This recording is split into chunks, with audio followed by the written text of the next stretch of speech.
So I totally dreamt that a tornado was coming towards our house and I was yelling at the kids to get in the basement, and they weren't listening to me at all. I hope that if that happened in real life, they would actually listen. But with the current pattern of our house, I feel like I'm invisible. The moms group actually went really well. Turns out I didn't need the power of invisibility. And I made a friend. Her name is Marilyn. Oh, you would totally like her. She's so easy to talk to.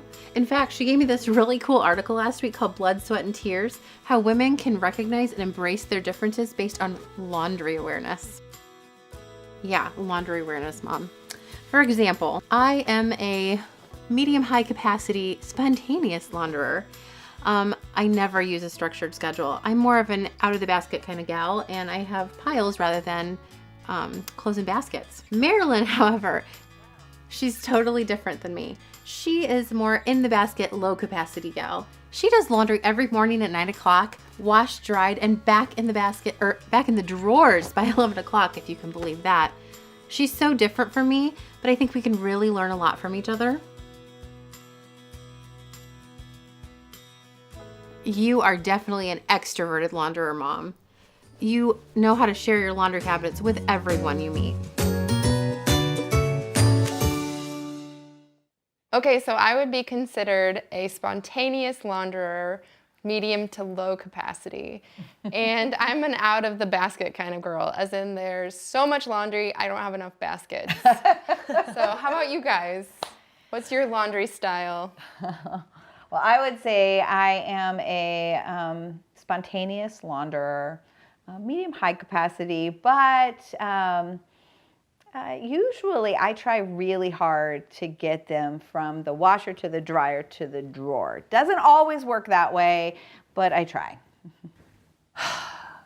Oh, I hate laundry.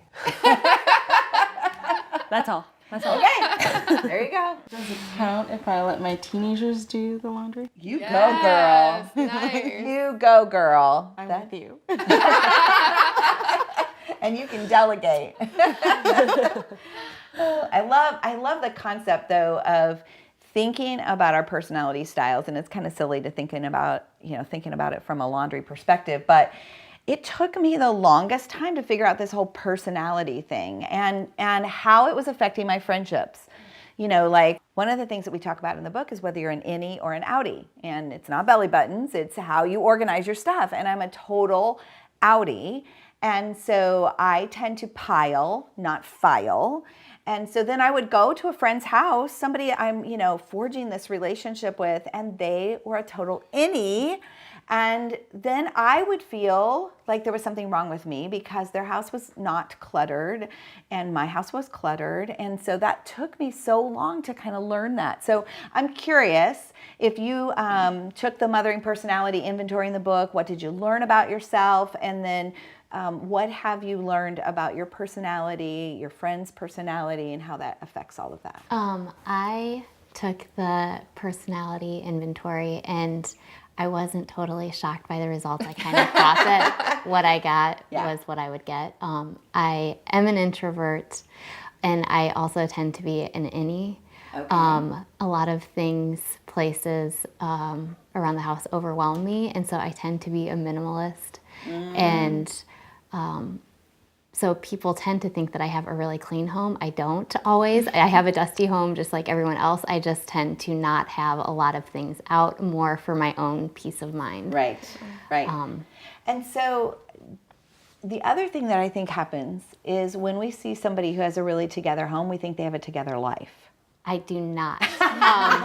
Just yesterday, actually, I forgot to show up in my daughter's classroom. And I didn't realize it until my daughter told me last night, "Hey, Mom." So not only did I not show up, I didn't even know I didn't show up. I love it. So thank you for being honest, and thank you for completely clearing the air for us to know that a woman whose house is all together does not necessarily have life all together. No, definitely not. That's great. I love it. What about you guys? Anybody else with the whole personality thing? You know, what you learned, how that affects your friendships? I took the test also, the quiz, and it wasn't a huge surprise to me either. And one of the reasons I think it wasn't a huge surprise was because I am so much in my mind. And that was. So you're an introvert? So I'm an introvert, but also. Are you an internal processor too? Internal processor, really highly. So with introvert and extrovert, I'm kind of in the middle, but with very highly internal processing. And so it's good to know that, even just as thinking about my husband and how I don't tell him anything. It's all in here. But so it's good to see that too, and that to affirm what I kind of already knew about myself. See, I'm the opposite. I am a verbal processor, but I thought I was an internal processor. And so when I took the test, I actually kind of was like, this is wrong. I'm an internal processor. And then I started talking to my husband, and he was like, no, you're an external processor for sure. Like, oh, okay. But it's good to now know that about myself and to recognize that even in relationship and with my kids. And that's been something fun to learn about myself. And I'm a total internal processor. But what I've learned is I think about stuff all the time, but I have learned, like, this is part of the reason I need my girlfriends is, maybe I go to, how to have a coffee with a friend, except in my case, I wouldn't have coffee, I'd have tea because I'm not a coffee drinker.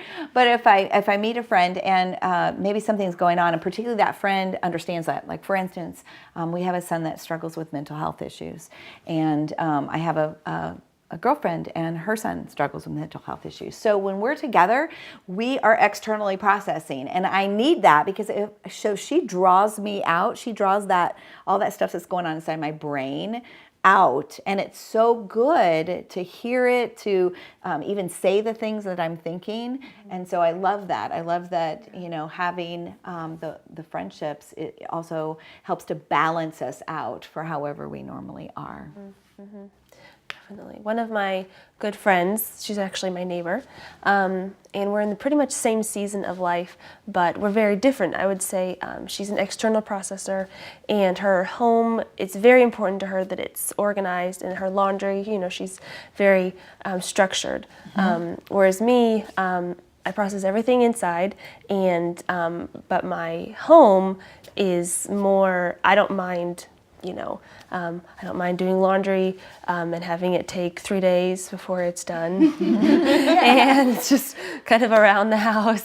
And it doesn't bother me as much. But it's been good for us because whenever we get together, she will, encourage me just in her own life, just not from making me feel bad about myself, but just from how she does her own life, encourage me to take better care of my, build more structure, I guess, into my home. But then also, we have really good conversations where she's kind of sharing everything that she's feeling and different struggles in her life. And I usually can put her life together in my brain and then give it back to her. So you're good for reflecting back, maybe helping her think about things from a different perspective. Yeah, so we're very blessed to have each other. It's definitely an amazing fit of a relationship. Yeah, so that's good. So off of what you were saying, what are some ways that our strengths can benefit our friendships? But you just gave an example of that. That you have this internal processing brain and she's externally processing, and you're able to kind of think through that and then reframe it maybe in some way. Right. So that's a strength that you have. And I'm thinking for me, thinking even about the external, internal processing, I am always in my head. So if I have an external processing friend, she helps draw that out. My friend Becky is that way for me. It's so good to talk with her because she forces me to talk about things that I don't always think about talking about. And then I also tend to be a little bit more of a structured person. And when I have a spontaneous friend, it helps to draw me out of that too, because because I can be thinking always about, I need to get this done, I need to get this done, I need to get this done. And then when I've got a friend that calls and goes, you want to go for a walk? Sometimes it's hard for me to stop and do that, but it's so good for me to do that. So I think that when I've got a spontaneous friend, it's good. Draws me out of too much structure. I am not an innie. I am an outie, full on. So I have lots of piles all around my house, and that is, my brain is there. If you move a pile, I've lost everything. I don't know where to find it. So my friend Monica offered her strength, which is organizing. And at first I was offended because I felt like I was lacking in that area. But then I had to realize that, no, this is her strength that she's offering that could benefit me. Mm-hmm. I love that. I had a hard time at first with play dates. Like, what's the point? I don't get it. Like, we just sit around, watch our children play, we talk. I don't understand. But I'm realizing that I actually am learning from them just as the way that they are with their children. So, Right. for example, my friend Rachel, she is so good at letting her children learn through just playing, and she doesn't interact too much. Yes. So I was kind of timing it, and she intervenes about 10 minutes later than I would.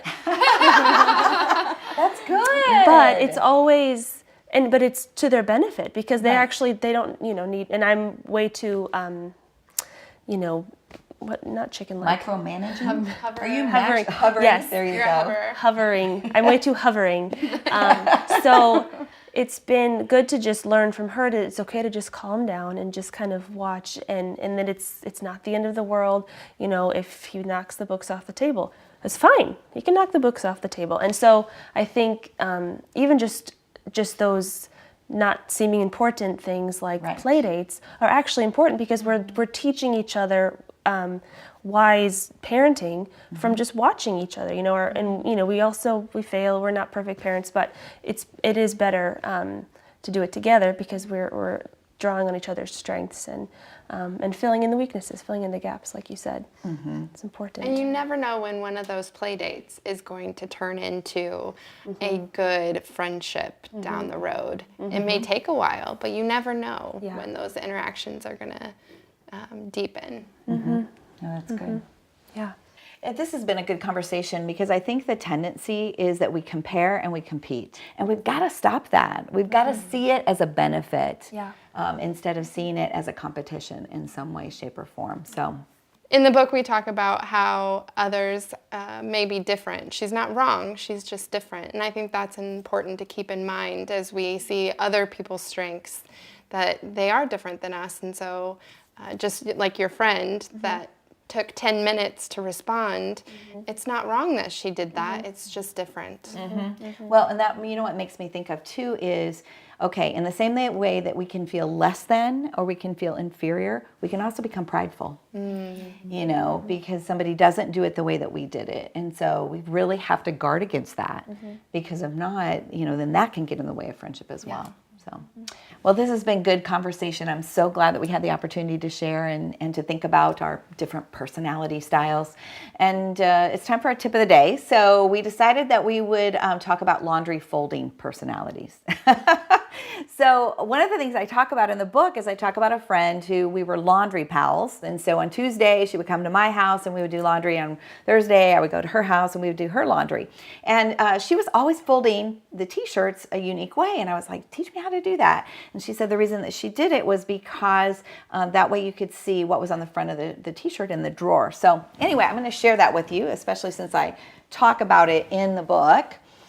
So this is a t-shirt, obviously, that's got something on the front of it. So you lay it flat, and then you simply bring up the bottom to the top, bring in your sleeves, fold it in half again, and then you flip it over and fold it into thirds this way, and then in your drawer, it's ready and nice and neat. So that has worked well for me. However, Anne has been doing something different. She's challenging me. I've got to try this at some point. I haven't yet.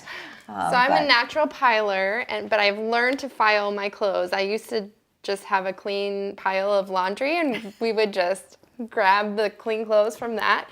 But this has helped me a lot to keep my room tidy. And so what you do is the same thing. You put your shirt down, face down, and you grab the shoulder and bring it into the middle, and your sleeve kind of tucked over. And same thing to the middle, and bring your sleeve over. and then you bring it up halfway, and then in thirds, you would fold it down. Wow. And then That's it just amazing. So cool. stacks on its own. So then you can grab out a shirt and they won't move. That's awesome. I love it. I'm challenged. I'm gonna go home and do it. It probably increases your storage capacity in your drawers. It does. Yes. And I didn't realize how many clothes I had until I started folding this way, and I could see them all then instead of being stacked in the drawer. Right. And then with the kids, they all, of course, they want the shirt that's on the bottom, so they go to grab it. So I'm sure that would be helpful from that perspective. So good. Good conversation. Good tips. Thank you guys for sharing. And we want to thank you for joining us as well. We hope you take the time to take your own mothering personality inventory if you haven't already. It's in the back of the book, but it's also online at bettertogetherbook.org. You can send the online link to your friends and see how you're different from one another, how you're the same, but also how you can benefit from the strengths that each has. Thanks for joining us.